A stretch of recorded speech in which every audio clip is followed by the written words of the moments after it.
پورا قرآن سنایا گیا۔ آپ جانتے ہیں کہ حضرت جبریل علیہ السلام رمضان میں ہر رات نبی کریم صلی اللہ علیہ وسلم کے پاس آیا کرتے تھے اور قرآن کا تدارس ہوتا تھا، یعنی آپ جبریل کو سناتے اور جبریل آپ کو سناتے۔ تاریخ تقریباً 7-8 ہزار سال پرانی ہے۔ حضرت آدم کا زمانہ غالباً 4,500 قبل مسیح ہے، حضرت عیسیٰ سے کوئی 4,500 سال پہلے، اور ہم اب 2023 عیسوی میں ہیں، تو آپ یوں سمجھ لیجئے کہ 6,500 سالہ انسانی تاریخ ہے۔ اللہ تعالیٰ نے ابتدا میں کچھ صحیفے بھیجے حضرت آدم پر اور ان کے بیٹے شیت پر، کچھ صحیفے نازل ہوئے اور پہلے نبی ہوئے۔ حضرت آدم کے بعد حضرت ادریس اور اس کے بعد دنیا میں حضرت نوح بھیجے گئے۔ حضرت نوح کا زمانہ 3,500 قبل مسیح ہے غالباً، اور حضرت آدم اور نوح کے درمیان 10 نسلیں ہیں یا 10 قرون ہیں۔ حضرت نوح پہلے رسول ہیں۔ اس کے بعد جو 2 بڑے پیغمبر ملتے ہیں، ایک حضرت ہود ہیں اور دوسرے حضرت صالح علیہ السلام، اور اس کے بعد قرآن مجید نے جن کا ذکر کیا ہے وہ حضرت ابراہیم علیہ السلام، اور حضرت نوح اور ابراہیم کے درمیان بھی 10 قرون ہی کا تقریباً فاصلہ ہے، 10 نسلوں کا فاصلہ ہے، اور ان کا زمانہ 2100 قبل مسیح ہے، یعنی آج سے 4,100 سال پہلے کا زمانہ حضرت ابراہیم کا زمانہ ہے۔ اس کے بعد حضرت ابراہیم کے 800 سال بعد 1300 قبل مسیح میں حضرت موسیٰ کو تورات دی گئی۔ حضرت موسیٰ کے 300 سال بعد 1000 قبل مسیح میں حضرت داؤد کو زبور دی گئی۔ حضرت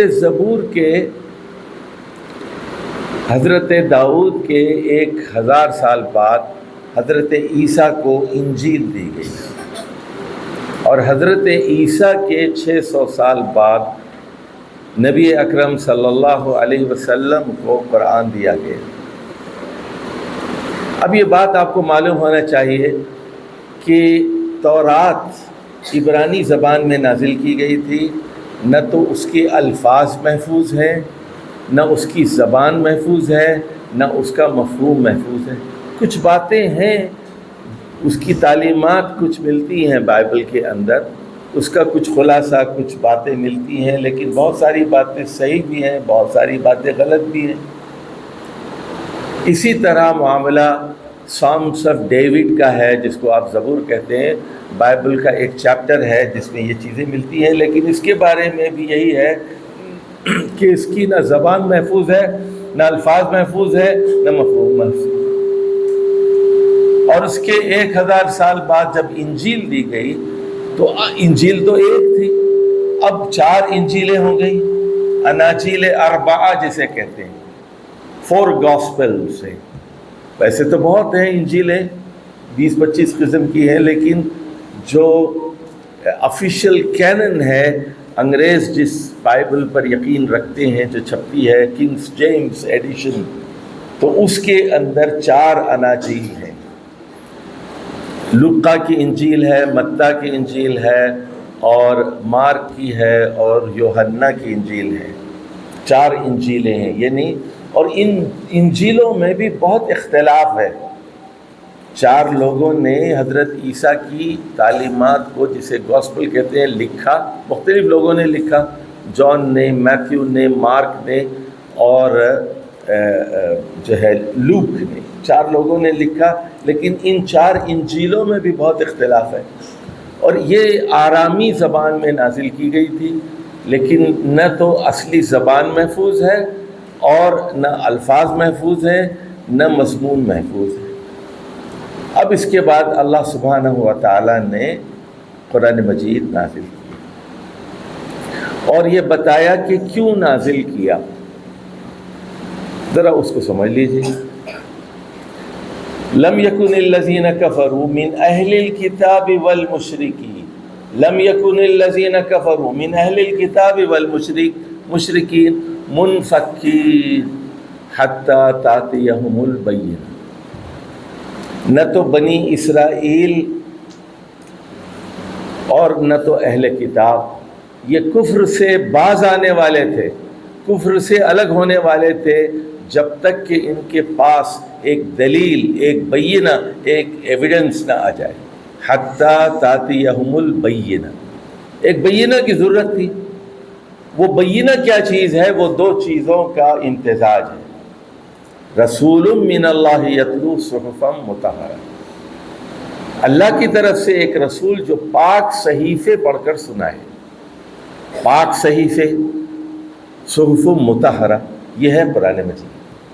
یعنی رسول کو بینہ کہا گیا جو قرآن کی آیات کی تلاوت کر رہا ہو، اس کو بینہ کہا گیا۔ صرف قرآن کو بینہ نہیں کہا گیا، صرف رسول کو بینہ نہیں کہا گیا۔ رسول وہ جو قرآن کی آیات کی تلاوت کرے، اس کو سمجھائے، اس پر عمل کر کے دنیا کو دکھائے، وہ بینہ ہے۔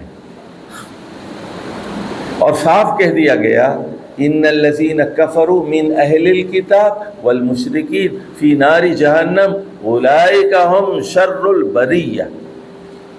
اب قرآن کے آنے کے بعد، محمد مصطفیٰ صلی اللہ علیہ وسلم کے بعد، جو اہل کتاب میں سے کفر کرے گا اور جو مشرکین مکہ میں سے کفر کرے گا، چاہے وہ بنی اسرائیل سے ہو، چاہے وہ بنی اسماعیل سے ہو، وہ دوزخ میں جائے گا۔ اولئک ہم شر البریہ، وہ دنیا کے بدترین خلائق ہیں، شر البریہ ہیں وہ۔ اب سن لیجئے کہ انسان کی فلاح کا ایک ہی راستہ ہے۔ قیامت تک پیدا ہونے والے ہر آدمی کے سامنے ایک ہی راستہ ہے، چاہے وہ امریکن ہو، کورین ہو، جاپنیز ہو، افریقن ہو، انڈین ہو، ہندو ہو، بدھ مت کا ماننے والا، دنیا کا کوئی آدمی ہو، اس کی فلاح کا ایک ہی راستہ ہے۔ اگر وہ محمد صلی اللہ علیہ وسلم کو اور قرآن کو تسلیم نہیں کرے گا، اس بینہ کو تسلیم نہیں کرے گا، وہ اس دوزخ میں جائے گا۔ یہ بات دنیا کو بتانی ہے۔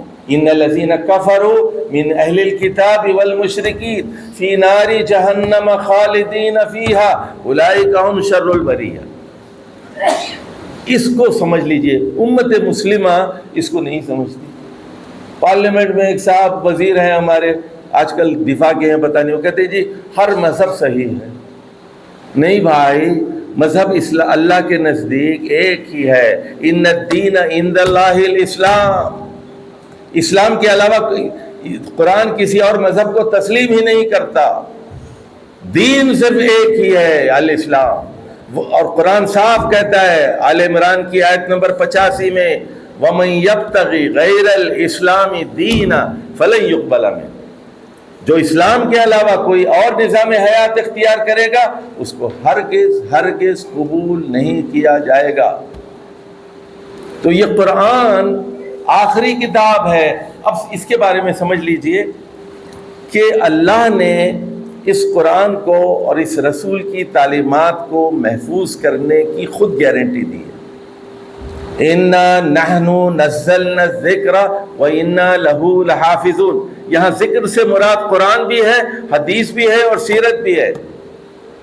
الذکر سے مراد بینہ ہے، رسول من اللہ یتلو صحفا مطہرہ۔ صحفا مطہرہ کیوں کہا؟ پاک صحیفے، اس لیے کہ پرانے صحیفے اب مطہرہ نہیں رہے، اس پہ ترمیم ہو چکی ہے۔ وہ ایک لمبی داستان ہے، اب ہمارے پاس وقت نہیں ہے اور بات کو ہم سمیٹنا بھی چاہتے ہیں۔ اب سن لیجئے، یہ قرآن عربی زبان میں نازل ہوا، قرآنً عربیًّا لعلکم تعقلون، عربی زبان میں یہ قرآن نازل کیا، آخری کتاب، اور قیامت تک اس کی حفاظت کی جائے گی۔ یہ بھی بتا دوں میں آپ کو، تاریخ نے کسی پیغمبر کی زندگی کو محفوظ نہیں کیا جس طرح محمد صلی اللہ علیہ وسلم کی زندگی کو محفوظ کیا گیا۔ آپ نیٹ پہ جا کے چیک کر لیں، آپ کو حضرت داؤد کی زندگی چیک کر لیں، حضرت عیسیٰ کی زندگی چیک کر لیں، نہیں ملے گا مواد آپ۔ اگر تھوڑا بہت مستند مواد ملے گا بھی تو صرف وہ قرآن کی معرفت ملے گا آپ، قرآن میں انبیاء کا جو تذکرہ کیا ہے وہی ملے گا، باقی کسی کی سیرت کو تاریخ نے محفوظ نہیں کیا۔ عیسیٰ علیہ السلام کیسے کھاتے تھے، کیسے پیتے تھے، کیا آداب تھے، کیا پہنتے تھے، کیسے بولتے تھے، تاریخ نے محفوظ نہیں کیا۔ لیکن رسول اکرم صلی اللہ علیہ وسلم کی ایک ایک ادا کو محفوظ کیا گیا۔ آپ کی ذاتی زندگی، بیویوں کے ساتھ آپ کے تعلقات، بیٹیوں کے ساتھ آپ کے تعلقات، پڑوسیوں کے ساتھ آپ کے تعلقات، آپ کی حکومت، آپ کی مشاورت، آپ کی تنظیم، آپ کا ایڈمنسٹریشن، آپ کی ہجرت، آپ کی دعوت، یعنی ایک ایک ادا کو تاریخ نے محفوظ کیا اور جوں کا توں محفوظ کیا۔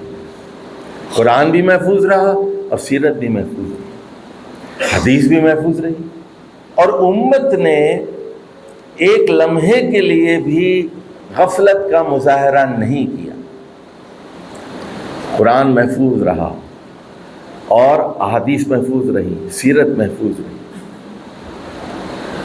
دیکھیے، دنیا میں کبھی نماز رکی نہیں، نماز برابر تواتر کے ساتھ پڑھی جاتی رہی۔ دنیا میں ایک لمحے کے لیے بھی زکوٰۃ رکی نہیں، دنیا میں کبھی حج رکا نہیں، رمضان برابر آتا رہا، لوگ روزے رکھتے رہے۔ تو نبی کریم صلی اللہ علیہ وسلم کی تعلیمات، آپ کی احادیث، آپ کی سیرت اور قرآن پر مسلسل اس امت نے حتی الامکان مختلف ادوار میں عمل کیا۔ لیکن اب ذرا بات کو تھوڑی سی سمجھ لیجئے۔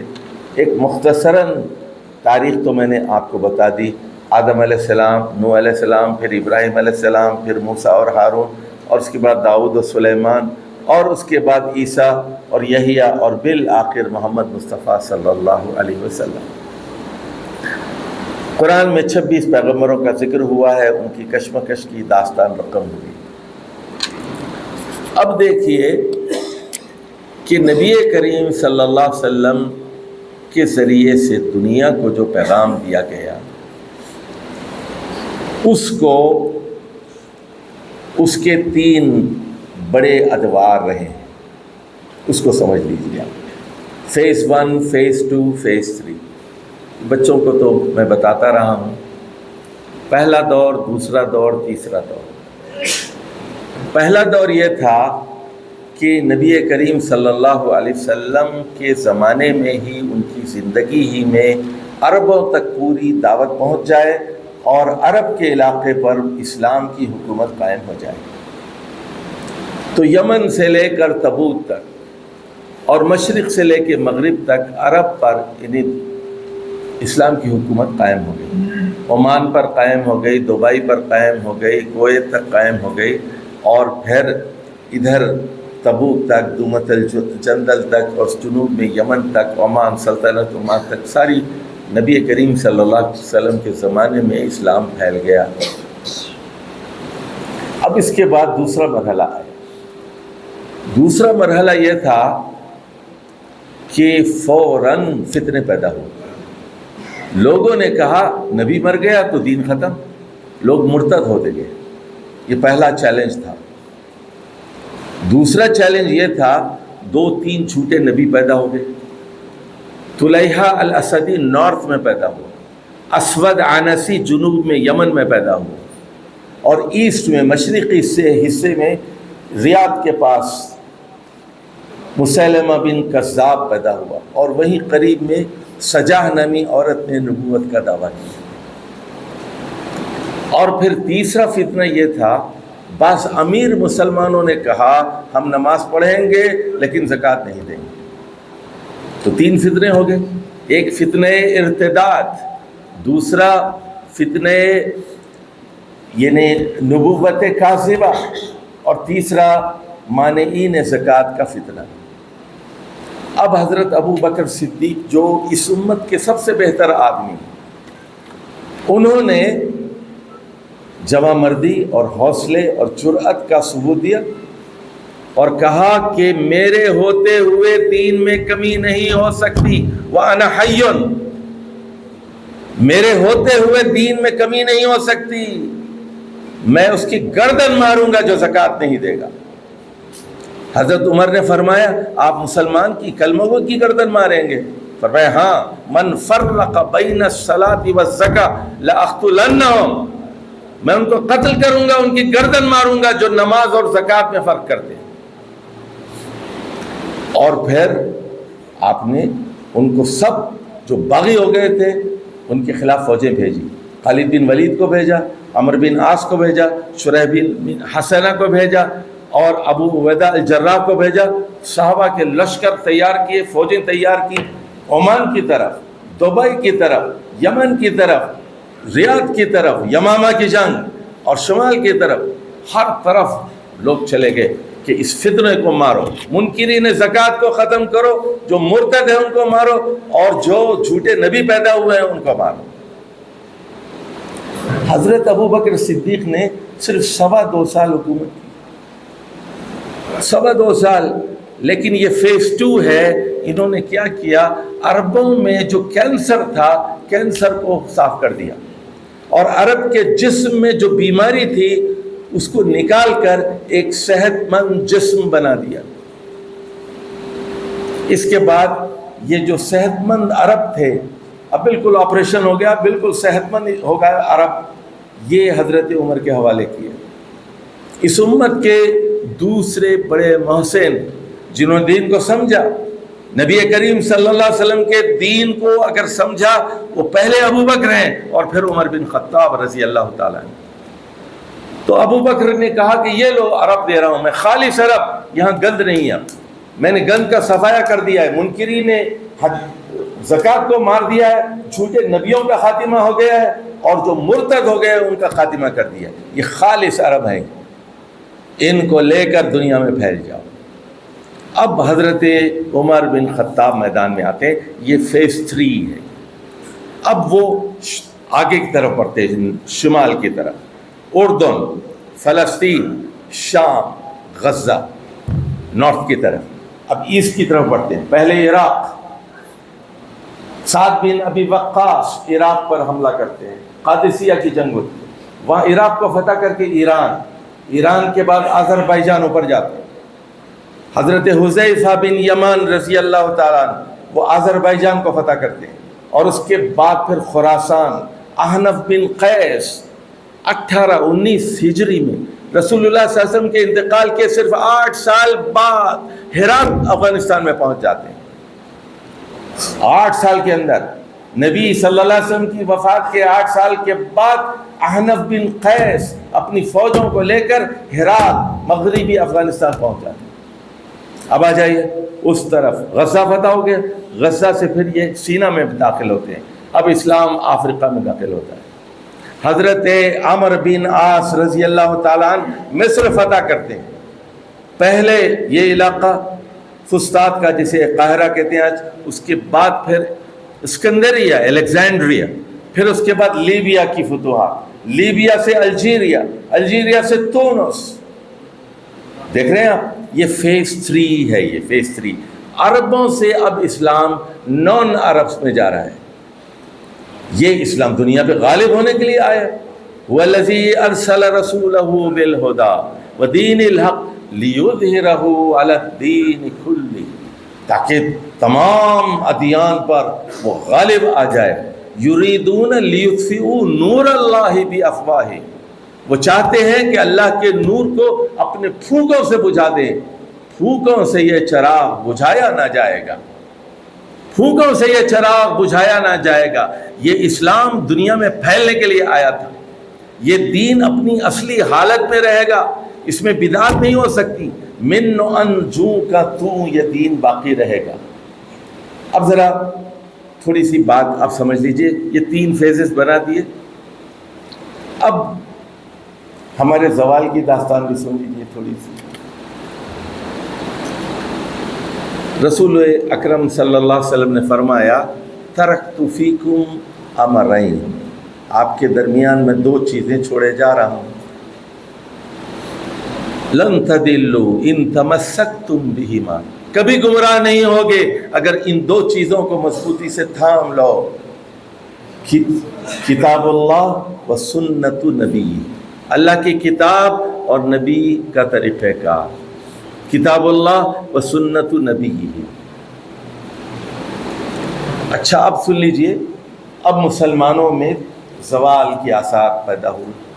سب پہلے ایک فرقہ پیدا ہوا خوارج کے نام سے، سب سے پہلے حضرت علی کی فوج میں پھوٹ پڑ گئی، اور ایک فرقہ پیدا ہوا خوارج کا، وہ کہتا تھا کہ حضرت علی کافر ہیں اور حضرت معاویہ کافر ہیں اور یہ واجب القتل ہیں۔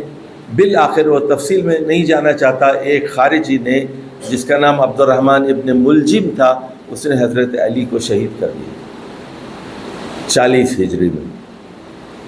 اس کے بعد پھر اب لمبی داستان ہے، بنو امیہ کی حکومت آئی اور 41 ہجری سے لے کر 132 ہجری تک 91 سال ایک ہی خاندان کی حکومت رہی، بنو امیہ کی۔ اچھا اب ذرا اس سے پہلے کہ ہم آگے بڑھیں، تھوڑا سا میں بتانا چاہتا ہوں آپ کو، یہ بالخصوص ہمارے جو 50-60 لوگ ہمارے ساتھ پورا مہینہ شریک رہے ہیں، نوجوان، اور جو ظاہر ہے کہ پڑھے لکھے لوگ ہیں، گریجویٹس ہیں، اس میں 2 چارٹرڈ اکاؤنٹنٹس ہیں اور کچھ ایک میڈیکل کے صاحب ہیں، آئی ٹی کے بہت سارے لوگ ہیں، اور ایک صاحب زوالوجی کے ہیں، سائیکالوجی کے ہیں، مختلف فیلڈز اور شعبہ جات کے یہ نوجوان ہیں کہ صحابہ میں 8-10 لوگ ایسے تھے جو قرآن مجید کے بڑے ماہر تھے، اور بالخصوص یہ خلفائے راشدین اور عبداللہ بن مسعود، زید بن ثابت رضی اللہ تعالیٰ عنہ، اور عبداللہ بن زبیر قرآن کے بہت بڑے عالم ہیں، عبداللہ بن عباس رسول اللہ صلی اللہ علیہ وسلم کے چچا زاد بھائی۔ تو یہ 8-10 لوگ ایسے تھے جو قرآن مجید کے ماہر تھے۔ اچھا اس کے بعد پھر ایک اور علماء کی کھیپ تیار ہو گئی، وہ تابعین میں سے، بالخصوص حضرت عبداللہ بن عباس کے شاگرد سدی ہیں، قتادہ ہیں، مجاہد ہیں اور حسن بصری ہیں، تابعین، بڑے بڑے تابعین کی ایک جماعت پیدا ہوئی، سعید بن مسیب ہیں، اور یہ حضرت عبداللہ بن عباس کے شاگرد، وہ تفسیر میں بڑا کمال انہوں نے حاصل کیا۔ اسی طرح علم حدیث پر بہت بڑے لوگ پیدا ہو گئے، سعید بن مسیب ہے، اور یہ جو علقمہ اور مسروق ہیں، اور ابراہیم نقعی پیدا ہو گئے، شام میں مکحول پیدا ہو گئے، تو بڑے بڑے تابعین پیدا ہو گئے۔ صحابہ کے بعد علم ان کی طرف منتقل ہو گئے۔ اس کے بعد ایک تیسری جنریشن آئی علماء کی، اور وہ تبع تابعین کی تھی، جیسے مثال کے طور پر یہ سارے امام جنہیں ہم کہتے ہیں، امام مالک ہے، اور یہ بہت سارے بہت نام آپ دیکھتے ہیں تاریخ میں، ابن جریج مکی ہیں، اور یمن کے بڑے امام ہیں، امام اوزاعی ہیں، شام کے سب سے بڑے امام ہیں، مکے میں ابن جریج ہیں، تو یہ بڑے لوگ پیدا ہوئے۔ اچھا جی، اب اس کے بعد ہوا یہ کہ بنو امیہ کا سورج غروب ہو گیا، بنو عباس آ گئے۔ بنو عباس نے کوئی 524 سال حکومت کی، 132 سے 656 تک، لیکن پہلے ان کی حکومت بہت بڑی تھی، پھر سمٹتے ٹکڑے ہوتے گئے، چھوٹی ہو گئی، بالآخر تاتاریوں نے آ کے ان کو مارا، 656 میں بغداد کی میں ان کی حکومت ختم ہو گئی۔ اچھا، میں بتانا چاہتا ہوں اب یہاں پر آپ لوگوں کے لیے ضروری ہے، بالخصوص نوجوانوں کے لیے، ٹائم لائن آف نالج آپ کے پاس ہو۔ دیکھیے، میں بار بار کہتا ہوں اپنے شاگردوں سے کہ ٹائم لائن بناؤ۔ ٹائم لائن پہلے کون ہے؟ آدم علیہ السلام سے لے کے محمد صلی اللہ علیہ وسلم تک ٹائم لائن بناؤ۔ حضرت ابوبکر سے لے کے آج تک، شہباز شریف تک ٹائم لائن بناؤ۔ ٹائم لائن بناؤ، سیاست کی ٹائم لائن بناؤ۔ اسی طرح جو بدماش پیدا ہوئے ہیں تاریخ کے اندر، دھوکے باز پیدا ہوئے ہیں نا، ان کی ٹائم لائن بناؤ۔ اور جو نیک بڑے علماء پیدا ہوئے ہیں ان کی ٹائم لائن بناؤ۔ یعنی ورٹیکل بھی ہونی چاہیے، یہ ہاریزونٹل بھی ہونی چاہیے، افقی بھی ہونی چاہیے اور متوازی بھی ہونی چاہیے۔ اگر دین کو سمجھنا چاہتے ہیں، time line of knowledge, time line of knowledge, علم کیسے ہر دور میں منتقل ہوتا گیا، بڑی ہستیاں کون پیدا ہوئیں، کس طرح انہوں نے دین کو زندہ کیا، باقی رکھا، مجددین پیدا ہوئے، ان کی ایک تاریخ آپ کے سامنے ہونی چاہیے۔ اچھا جی، اب بڑی 2-3 باتیں ذرا موٹی موٹی بتاتا ہوں، وہ دماغ میں اٹھا لیجیے۔ پہلے خوارج پیدا ہوئے، اس کے بعد دوسرا بڑا فتنہ جو پیدا ہوا بصرہ میں، وہ تھا معتزلیوں کا۔ ایک صاحب پیدا ہوئے واصل بن عطا، حسن بصری کے شاگرد تھے۔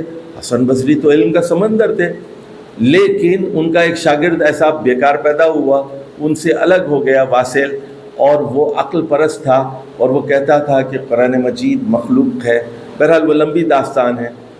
اور وہاں سے معتزلی فرقہ وجود میں آیا جو سوڈو ریشنلسٹ تھے، کرامات کو نہیں مانتے تھے، معجزات کو نہیں مانتے تھے، اللہ کی صفات کو نہیں مانتے تھے۔ بالآخر ہوا یہ کہ کیپٹل، جب یہ بنو امیہ کا دور تھا، اس کے بعد کیپٹل جب بغداد شفٹ ہو گیا اور بنو عباس کی حکومت آئی، تو یہ بغداد آ گئے سارے دانشور، یہ فلسفی معتزلی، یہ سب بغداد آ گئے۔ اور پھر ہوا یہ کہ 3 بڑے خلفاء جو تھے ان کے، وہ معتزلی ہو گئے۔ ایک مامون تھا، ایک واسق تھا، اور تیسرا معتصم۔ یہ 3 بڑے معتزلی، اور انہوں نے پھر اہل سنت پر ظلم کرنا شروع کیا، اور امام احمد کو اور دیگر کئی لوگوں کو جیل میں ڈالا، کوڑے لگائے، اور وہ اپنے مسلک کو پھیلاتے تھے بزور، معتزلی تھے۔ اس کے بعد جو فتنہ پیدا ہوا وہ تشیع کا فتنہ تھا، تشیع کا۔ اب اس میں کیا ہوا، ایک فرقہ پیدا ہوا باطنیہ کا۔ باطنیہ جو ہے، یہ لوگ کہتے تھے نماز کا مطلب یہ نہیں ہے، نماز کا مطلب کچھ اور ہے، روزے کا، صیام کا وہ مطلب نہیں ہے جو آپ سمجھتے ہیں، اس کا کچھ اور مطلب ہے، اور حج کا وہ مطلب نہیں ہے۔ یہ ان کو قرامطہ کہتے ہیں، باطنیہ بھی کہتے ہیں، قرامطہ بھی کہتے ہیں۔ یہ بصرہ اور کوفے کے آس پاس کے لوگ تھے۔ انہوں نے وہ ہنگامہ کیا، یہاں تک کہ حجر اسود چرا لیا انہوں نے، 3 سال حج نہیں ہونے دیا انہوں نے۔ قرامطہ، باطنیہ، یہ تاریخ آپ کو پڑھنی پڑے گی۔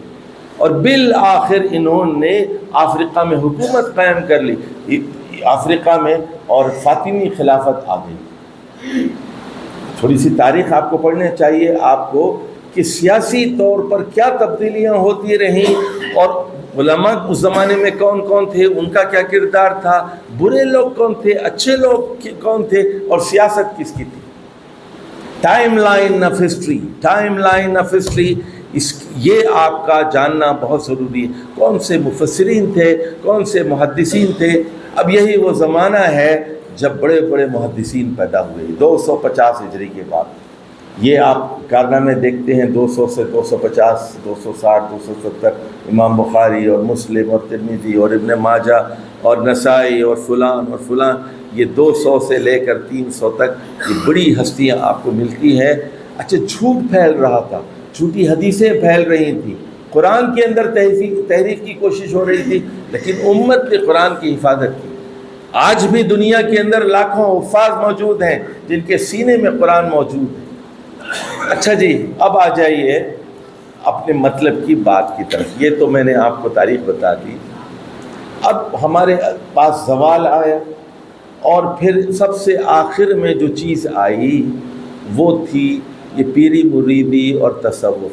500 ہجری 450 ہجری کے بعد ہوا یہ کہ عالم اسلام کا کوئی گاؤں، کوئی شہر ایسا نہیں تھا جہاں ایک مزار نہ تعمیر کر دیا گیا۔ ہر گاؤں میں عرس ہونے لگا، ہر گاؤں میں ایک قبر بن گئی، ہر گاؤں میں جو ہے چادریں چڑھائی جانے لگی، اور شرک کا ایک بازار گرم ہو گیا۔ تو یہ پہلے خوارج پیدا ہوئے، پھر معتزلی پیدا ہوئے، اور اس کے بعد پھر اہل تشیع اور باطنیہ آ گئے، اور اس کے بعد پھر یہ جو ہے حضرات آ گئے۔ اچھا اب سن لیجئے، قرآن مجید جو ہے بالکل لوگ کچھ یاد کر لیتے تھے لیکن قرآن نہیں پڑھتے تھے۔ لوگ کہتے تھے کہ جو وہ کتاب پڑھ لو، یہ کتاب پڑھ لو، اور لوگ کہتے تھے آپ حنفی کتاب پڑھ لو، شافعی کتاب پڑھ لو، مالکی، قرآن مت پڑھو، حدیث مت پڑھو۔ حالانکہ رسول اللہ صلی اللہ علیہ وسلم نے کیا فرمایا؟ میں آپ کے درمیان 2 چیزیں چھوڑے جا رہا ہوں، اللہ کی کتاب اور رسول کی سنت۔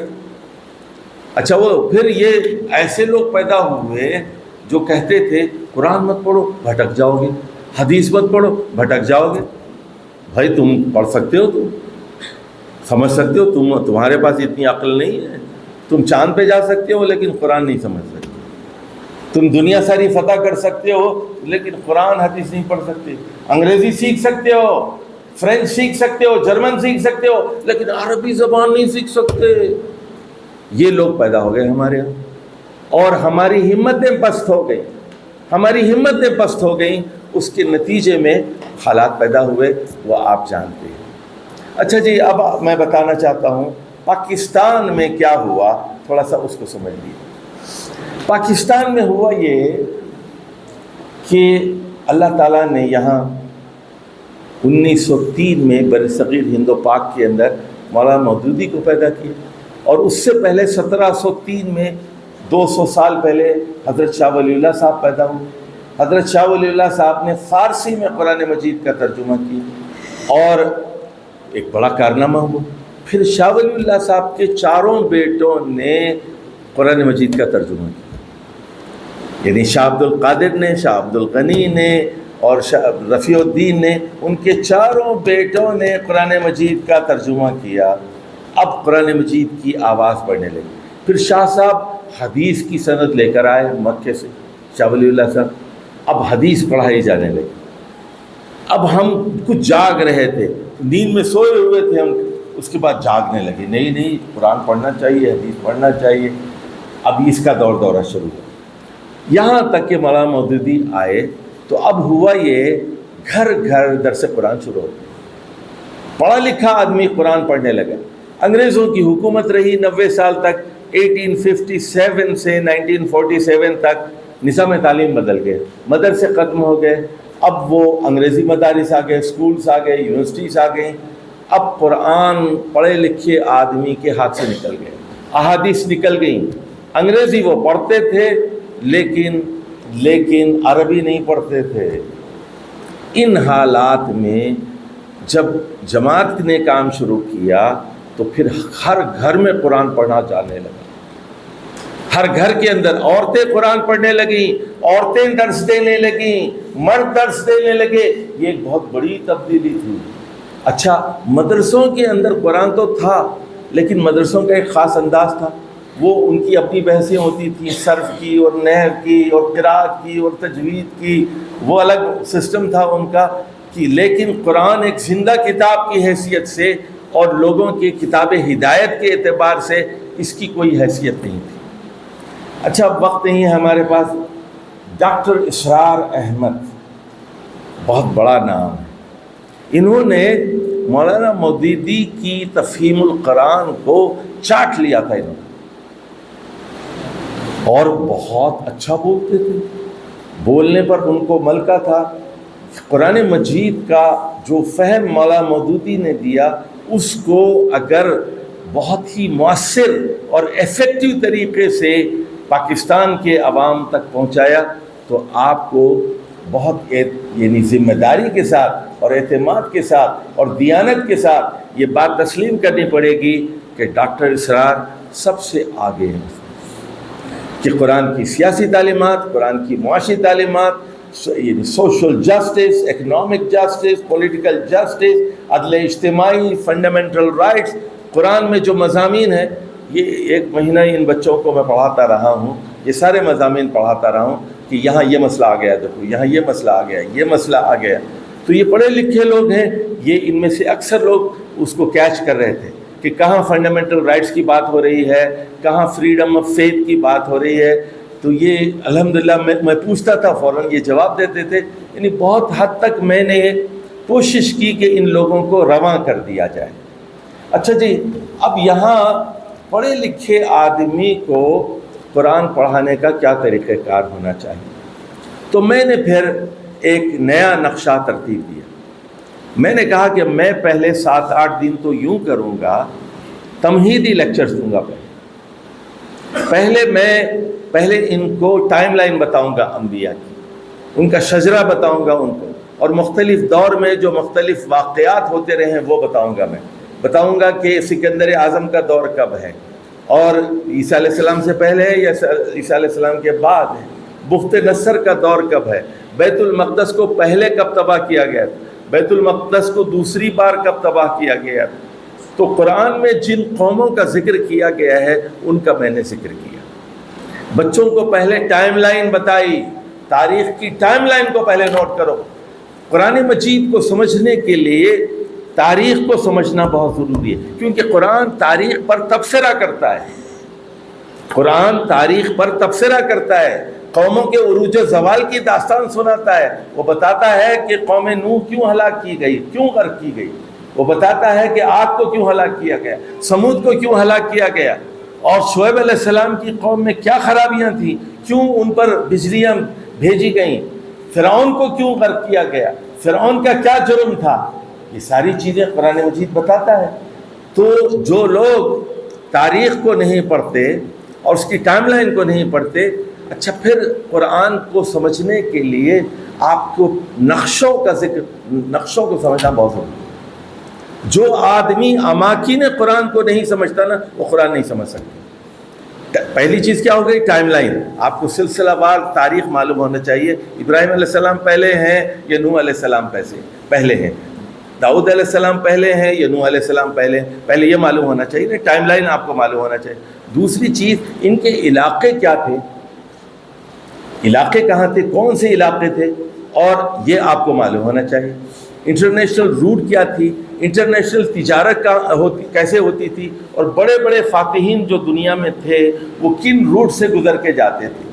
سکندر اعظم کا روٹ کیا تھا، بخت نصر کا روٹ کیا تھا، رومن امپائر اور ایرانین امپائر کی لڑائی ہوئی، ان کے روٹس کیا تھے۔ یہ وہ دو بڑی قوتیں تھیں جو نبی کریم صلی اللہ علیہ وسلم کے زمانے میں موجود تھیں۔ تو یہ جیوگرافی آپ کو معلوم ہونی چاہیے، نقشے آپ کو معلوم ہونے چاہیے، بڑے بڑے جو ہے مقامات کا آپ کو علم ہونا چاہیے۔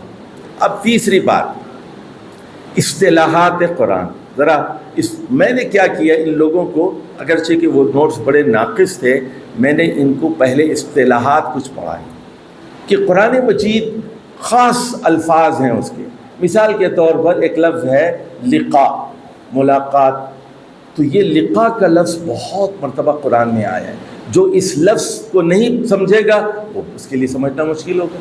اچھا، اب صبر ہے، صبر کا لفظ آیا ہے قرآن میں کئی مرتبہ، لیکن ہوتا کیا ہے، اردو والا وہ صبر پڑھتا ہے وہ سمجھ نہیں سکتا اس کو، وہ تو یہی کہتا ہے کوئی مر گیا بھائی صبر کرو صبر کرو، حالانکہ وہاں صبر کے بالکل مختلف معنی ہیں۔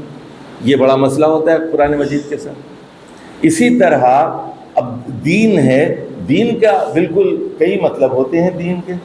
اب وہ ان کو ایک ہی مطلب، دین کا ترجمہ کرتے ہیں مذہب، حالانکہ وہاں مذہب کی بات ہی نہیں ہو رہی۔ دین کا مطلب غلبہ اور تسلط ہے، یا محکومیت ہے، یا جزا و سزا ہے، یا دین کا مطلب قانون ہے۔ دین کا مطلب قانون ہے، اس جگہ دین کا کیا مطلب ہے، اصطلاحات پڑھانا بہت ضروری تھا۔ اچھا، اسی طرح دیکھیے زمین سے متعلق کچھ قرآن کی اصطلاحات۔ زمین دیکھو، حونن علی الارض، علو فی الارض، فساد فی الارض، استفزاز فی الارض، مرح، تو یہ زمین کے کچھ لاحقے اور سابقے آئے ہیں قرآن مجید میں، جو ان کو نہیں سمجھے گا وہ قرآن نہیں سمجھے گا۔ تو اصطلاحات قرآن، اور میں نے بار بار بتایا ہے، خشیت کا لفظ قرآن میں بار بار آیا ہے۔ مثال دیتا ہوں میں آپ کو، دیکھیے یہ سورہ نازعات میں بہت ہی کلیدی لفظ ہے خشیت کا۔ اگر آپ خشیت کو نہیں سمجھیں گے قرآن نہیں سمجھیں گے۔ اللہ تعالیٰ حضرت موسیٰ سے کہتا ہے اذهب الى فرعون انه طغى، فرعون کے پاس جاؤ، باغی ہو گیا، فقل هل لك الى ان تزكى، کیا تو تزکیے کے لیے تیار ہے؟ کیا تو نکھرنے اور سنورنے کے لیے تیار ہے؟ وَأَهْدِيَكَ إِلَىٰ رَبِّكَ فَتَخْشَىٰ، اگر تو تیار ہے تزکیے کے لیے، بہتر بنانا چاہتا ہے، تو جنت میں جانا چاہتا ہے، تو میں تیری ہدایت کے لیے تیار ہوں تاکہ تیرے اندر خشیت پیدا ہو۔ فتخشا، تخشا، دیکھیں تخشا کا لفظ آ گیا، کیا مطلب ہے؟ فرعون بڑا سخت دل تھا، سخت دل آدمی تھا، اس پہ خشیت مطلوب تھی۔ اس کے بعد اللہ نے اس کو ہلاک کر دیا۔ اس نے کہا انا ربکم الاعلی فاخذ اللہ نکال الآخرۃ والاولی ان فی ذلک لعبرۃ لمن یخشی۔ اس فرعون کی ہلاکت میں، فرعون کی فوجوں کی ہلاکت میں، ان فی ذلک لعبرۃ لمن یخشی، تم لوگوں کے دل میں بھی اگر خشیت ہے تو تم لوگ یہ عبرت اور نصیحت حاصل کر سکو گے۔ تمہارے دل میں سختی ہے تو تم کبھی قرآن کو نہیں سمجھ سکو گے، تم خشیت حاصل نہیں کر سکو گے، عبرت حاصل نہیں کر سکو گے۔ آخر میں جب سورت ختم ہوتی ہے وہاں بھی خشیہ کا لفظ آئے گا۔ تو اصطلاحات قرآن ہے، خشوع کا لفظ ہے، خشیت کا لفظ ہے، ایسے بہت سارے الفاظ ہیں۔ اوتاد، اب دیکھیے میں بتاتا ہوں، وَفِرْعَوْنَ ذِي الْأَوْتَادِ، خاص لفظ ہے قرآن مجید کا۔ اب آپ ترجمہ کرتے ہیں بالکل نہیں سمجھتے کیا کہا جا رہا ہے۔ فرعون کھونٹے والا، کھونٹے والا، یہاں ایک استعارہ ہے، شامیانہ ہے۔ فرعون کا جو اقتدار تھا، فوجی اقتدار تھا، ڈکٹیٹر تھا، اس کا ایک شامیانہ تھا، اس کا ایک شامیانہ تھا۔ اور شامیانہ جب کھڑا ہوتا ہے، کس پہ کھڑا ہوتا ہے شامیانہ؟ ڈنڈوں پہ کھڑا ہوتا ہے، کھونٹوں پہ کھڑا ہوتا ہے۔ اس کے ڈنڈے کون تھے، اس کے کھونٹے کون تھے؟ حامان تھا، قارون تھا، انٹیلیجنس ایجنسیز تھی، ISI تھی، CIA تھی، سارا انٹیلیجنس کا نظام تھا۔ یہی تو فوجی حکومت ہوتی ہے، یہی تو ڈکٹیٹرز کرتے ہیں۔ KGB ہے، CIA ہے، دنیا کی بڑی ایجنسیز، اسی پر تو سارا شامیانہ کھڑا ہوتا ہے۔ وہ اوتاد والا تھا، کھونٹوں والا تھا، وہ فرعون ذی الاوتاد۔ تو یہ قرآن مجید کا خاص ڈکشن ہے، خاص الفاظ ہیں، ان کے اندر ڈوب کر ان کی معنویت کو سمجھنا بہت مشکل ہے۔ آخری بات کہ بعض اوقات یہ ہوتا ہے قرآن مجید میں، ایک پیراگراف ہوتا ہے ایک سورت کے اندر، اس کے بعد یہ کہ دوسرا پیراگراف ہو جاتا ہے، پھر تیسرا پیراگراف ایک دم مضمون بدل جاتا ہے۔ آپ سمجھتے ہیں کہ ان میں کوئی باہمی ربط و تعلق نہیں، حالانکہ بہت تعلق ہوتا ہے، اور ہم دیکھتے ہیں تو پتہ چلتا ہے اوہو، تو بڑی تسلسل کے ساتھ بات ہو رہی، بڑی مربوط گفتگو ہو رہی ہے۔ ایک ہی سبجیکٹ ہے جو شروع سے لے کے آخر تک چل رہا ہے، ابتدا سے لے کے آخر تک ایک ہی مضمون چل رہا ہے، ایک ہی بات ثابت کرنے کی کوشش کی جا رہی ہے۔ تو ہم نے کوشش یہ کی، اگرچہ کہ شاید ہم کامیاب نہیں ہو سکے، اور اگلی دفعہ شاید ہمیں زیادہ محنت کرنی پڑے گی۔ میں نے جو نوٹس دیے وہ بھی ناقص اور نامکمل تھے، جلدی میں تیار کیے گئے تھے۔ جو نقشے ان لوگوں کو دیے وہ بھی نامکمل تھے، لیکن حقیر کوشش کی۔ اور یہ ٹیکنیک، یہ ایک نئی ٹیکنیک ہے کہ جو پڑھے لکھے لوگ ہیں، گریجویٹس ہیں، پوسٹ گریجویٹس ہیں، ڈاکٹرز ہیں، انجینئر ہیں، جنہوں نے دنیا دیکھی ہے، دنیا کا جغرافیہ ان کو معلوم ہے، شام کہاں ہے، اردن کہاں ہے، فلسطین کہاں ہے، مکہ کہاں ہے، مدینہ کہاں ہے، تبوک کہاں ہے، اور سیل ارم کہاں آیا تھا، سیلاب کہاں آیا تھا، بند کب ٹوٹا تھا، اور ابراہ کا لشکر کہاں سے آیا تھا، اور ذو نواس نے اصحاب الاخدود کو کیسے جلا دیا تھا، زندہ جلا دیا تھا، ان اماکن کا آپ کو پتہ ہونا چاہیے، تب پھر اور زمانے کا پتہ ہونا چاہیے، زمانہ کیا تھا، جگہ کون سی تھی، اور کیوں یہ واقعہ پیش آیا، تو اچھے لوگ کون تھے، برے لوگ کون تھے۔ آخری بات جو آپ حضرات سے کہنی ہے کہ قرآن مجید کشمکش بتاتا ہے، کشمکش، کانفلکٹ۔ موسیٰ علیہ السلام کی کانفلکٹ ہو رہی ہے فرعون سے، ابراہیم کی کانفلکٹ ہو رہی ہے نمرود کے ساتھ، محمد صلی اللہ علیہ وسلم جو ہے قریش مکہ کے ساتھ ہیں، اور قریش مکہ بالکل فرعون تھے۔ انا ارسلنا الیکم رسولا شاہدا علیکم کما ارسلنا الی فرعون رسولا، کہ اے قریش کے لوگوں، ہم نے تمہاری طرف ایک رسول محمد صلی اللہ علیہ وسلم کو بھیجا ہے جو تمہارے اوپر گواہ ہیں، تمہارے خلاف گواہی دیں گے، شاہدن علیکم، ہم نے بالکل اسی طرح محمد صلی اللہ علیہ وسلم کو تمہارے پاس بھیجا ہے، کما ارسلنا الی فرعون رسولا، جس طرح فرعون کے پاس ایک رسول موسیٰ علیہ السلام بھیجے گئے تھے، فعصى الرسول، انہوں نے اب موسیٰ کا انکار کیا، نافرمانی کی، فَأَخَذْنَاهُ أَخْذًا وَبِيلًا، ہم نے ان کو جکڑ لیا۔ مطلب کیا ہے، تمہاری بھی شامت آنے والی ہے، ابھی ٹھہرو، بدر میں آئے گی تمہاری شامت۔ تو قرآن کو سمجھنے کے لیے دیکھیے، نبی کریم صلی اللہ علیہ وسلم کے دور کو سمجھنے کے لیے فرعون کو سمجھنا ضروری ہوگا، ورنہ قرآن سمجھ میں نہیں آئے گا۔ قرآن کہہ رہا ہے نا، کما ارسلنا الی فرعون رسولا، اے محمد صلی اللہ علیہ وسلم آپ بھی اسی طرح بھیجے گئے ہیں، کما ارسلنا الی فرعون رسولا، جس طرح فرعون کے پاس ایک رسول حضرت موسیٰ بھیجے گئے تھے۔ تو میرے بھائیوں، اب قرآن مجید کو دیکھیے، ایک لمحے کے لیے بھی توحید سے اور آخرت سے غافل نہیں ہوتا، بار بار کہتا ہے، شروع سے لے کے آخر تک اللہ ایک ہے، تمہاری موت آئے گی، قیامت قائم ہوگی، اور تم جنت میں یا دوزخ میں جاؤ گے۔ اپنی منزل کو کبھی قرآن کھوٹا نہیں کرتا، ایک بار بار بتاتا ہے۔ میرے بھائیوں، اگر آپ قرآن کو پڑھیں گے نا تو آپ کو خود اپنا نسب العین پتہ چل جائے گا، آپ کون ہیں، آپ کو کیوں پیدا کیا گیا ہے، یہ آخری امت کیا کرنے کے لیے آئی ہے، محمد صلی اللہ علیہ وسلم کی یہ امت کیوں پیدا کی گئی ہے۔ کنتم خیر امت اخرجت للناس، تم بہترین امت ہو، تأمرون بالمعروف، نیکی کا حکم دیتے ہو، اور تنہون عن المنکر، برائیوں سے روکتے ہو، وتؤمنون باللہ، اللہ پر ایمان رکھتے، اخرجت للناس، اخرجت للناس، تمہیں ہندوؤں کے لیے پیدا کیا گیا ہے، تمہیں امریکہ کے لیے پیدا کیا ہے، تمہیں آسٹریلیا کے لیے پیدا کیا گیا ہے، تمہیں کورینز کے لیے پیدا کیا گیا ہے، تمہیں چائنیز کے لیے پیدا کیا گیا ہے۔ اپنے مذہب کو سمجھو، اپنے مقام کو سمجھو، اخرجت للناس۔ تم کیا ان جھگڑوں میں پڑے ہوئے، 8 رکعت پڑھیں یا 20 رکعت پڑھیں، جھگڑوں میں پڑے ہوئے، داڑھی کی سائز پہ تم لڑ رہے ہو، تم لوگ خشخشی داڑیاں رکھ کے سمجھ رہے ہو کہ ہم اسلام کی بڑے چیمپئن ہیں، تم لوگ روزانہ مشینیں چلاتے ہو، تم لوگ اسلامی لباس پہ شرمندہ ہوتے ہو، تمہیں پتہ ہی نہیں ہے کہ اصل مسئلہ کیا ہے۔ اخرجت للناس لتکونوا شہداء علی الناس، تمہیں اس لیے پیدا کیا گیا ہے کہ دنیا کے اوپر گواہ بن جاؤ، ہر غیر مسلم تک لا الہ الا اللہ محمد الرسول اللہ کا پیغام پہنچانا ہے۔ اور جہاں سے میں نے بات شروع کی تھی، ہر ایک کو کہنا ہے یہ آخری کتاب ہے، یہ آخری رسول ہے، اس پر ایمان لاؤ، نہیں تو تم دوزخ میں جاؤ گے۔ یہ ہے وہ پیغام جو قرآن مجید بار بار دیتا ہے۔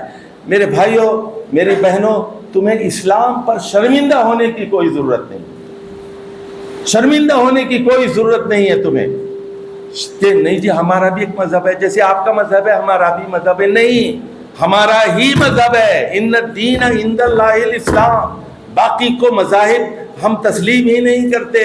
اللہ کا دین، آدم کا دین، نوح کا دین، ابراہیم کا دین، محمد صلی اللہ علیہ وسلم کا دین ایک ہی ہے۔ جب سے یہ دنیا بنی ہے سب مسلمان ہیں۔ وَلَهُ أَسْلَمَ مَنْ فِي السَّمَاوَاتِ وَالْأَرْضِ، چاند مسلمان ہے، سورج مسلمان ہے، زمین مسلمان ہے، پتا پتا مسلمان ہے، کائنات کی ہر چیز اللہ سبحانہ و تعالیٰ کے آگے جھکی ہوئی ہے، اور ہم بھی اس کے آگے جھکتے ہیں۔ یہ ہے وہ پیغام جو آپ کو دینا ہے۔ ہمارے ہاں ہزاروں لاکھوں حافظ ہیں لیکن قرآن سمجھنے والے کم، ترجمہ بہت کم لوگ جانتے ہیں۔ لوگ یہ کہتے ہیں بچے کو حافظ بنا لو، حافظ بنا لو، جنت پہ چلا جائے گا بچہ، ماں باپ کو لے کے جنت پہ چلا جائے گا۔ تو یہ سیل چلتی رہتی ہے، سیل، بھائی جلدی سیل ہے، سیل لگی ہوئی، چلو جلدی سے حافظ بنا لو۔ بھائی حافظ بنانا بہت اچھی چیز ہے، جس کے سینے میں قرآن محفوظ ہے، بہت بڑی دولت ہے، بہت بڑی دولت ہے۔ لیکن قرآن کو سمجھنا، قرآن پر عمل کرنا، اور اس ملک میں اللہ کے قوانین کو نافذ کرنا، یہ آپ کی ذمہ داری ہے، اور پورے عالم میں اسلام کی آواز کو بلند کرنا، یہ آپ کی ذمہ داری ہے۔ آپ اپنی اگلی نسلوں کو، اپنے بچوں کو یہ تربیت دیں گے کہ اسلام پر آپ کو شرمندہ ہونے کی کوئی ضرورت نہیں۔ اچھا، یہ دو باتیں ذرا بھائی شاہد بھائی نے بات کی تھی، وہ ان سے میں شاہد بھائی سے تھوڑی دو باتیں کر لوں ذرا۔ انہوں نے ابتدا میں یہ کہا کہ یہ مسند ہے، چشتی صاحب آ کے بیٹھیں گے تو وہ آپ کو تو معلوم ہے کہ یہ ساری چیزیں تو عارضی ہیں نا، تو لیلۃ الجائزہ کوئی چیز نہیں۔ ابن ماجہ کی جو حدیث ہے وہ جھوٹی حدیث ہے۔ عید کی رات اکثر لوگ کہتے ہیں کہ لیلۃ الجائزہ ہوتی ہے، کوئی نہیں ہے، وہ جھوٹی حدیث ہے، موضوع حدیث ہے، وہ کوئی لیلۃ الجائزہ نہیں ہوتی کہ عید کی رات کو بہت عبادت کرو، وہ یہ ہے وہ ہے، کوئی نہیں ہے، ساری جھوٹی اور موضوع من گھڑت حدیث ہے یہ۔ تو یہ آپ کے پاس 4-5 دن ہیں، اس میں آپ جو ہے دعائیں کر لیجئے، اور شب قدر کی دعا تو آپ کو معلوم ہے، قاری صاحب نے اس کی تلاوت بھی کی اور اپنے دعائے قنوت میں بھی اس کو پڑھا، انک عفو تحب العفو فاعف عنا۔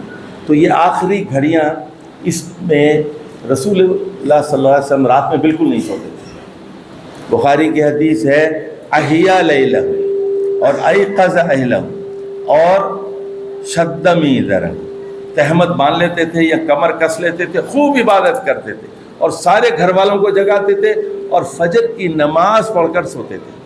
تو اب یہ 4-5 دن رہ گئے ہیں، آپ لوگوں کو مشورہ میں یہ دیتا ہوں کہ آپ لوگ چھٹی لے لیجیے، چھٹی لے کے 5 دن میں یہ کیجئے، پورا قرآن کم سے کم چھٹی لے لیجئے، کسی مسجد میں بیٹھ جائیے، 5 دن کا ہی صحیح اعتکاف کر لیجئے، اور رات میں نہیں سونا ہے، آپ رات میں نہیں سونا ہے، فجر کے بعد سو جائیے، یہی نبی کریم صلی اللہ علیہ وسلم کی سنت ہے۔ بیویوں کو جگائیے، بیویوں کو جگائیے، عبادت کے لیے کمر بستہ ہو جائیے۔ اور یہ بتا دوں میں آپ کو، یہ جو لیلۃ القدر ہے جو 1000 مہینوں سے بہتر ہے، یہ کیوں بہتر ہے؟